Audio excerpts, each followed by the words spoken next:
கையில் கோடி ரூபாய் இருந்தாலும் சில வீடுகளில் நிம்மதி இருக்காது. ஏன் தெரியுமா?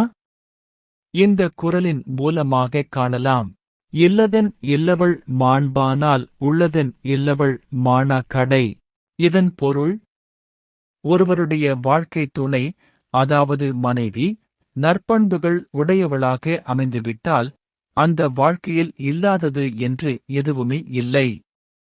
மாறாக, அந்த துணைவி நற்பண்புகள் இல்லாதவளாக அமைந்துவிட்டால் அந்த வாழ்க்கையில் இருப்பது என்று எதுவுமே இல்லை.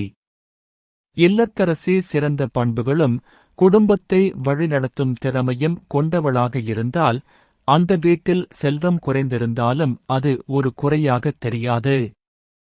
மனநிறைவும் மகிழ்ச்சியும் அங்கு நிறைந்திருக்கும். துணைவியிடம் நல்ல குணங்கள் இல்லை என்றால் அந்த வீட்டில் எவ்வளவு பெரிய செல்வாக்கும் செல்வமும் இருந்தாலும் நிம்மதி இருக்காது. அது எதற்கும் பயன்படாத வாழ்க்கையாகிவிடும் என்பதே இதன் மையப் பொருள்.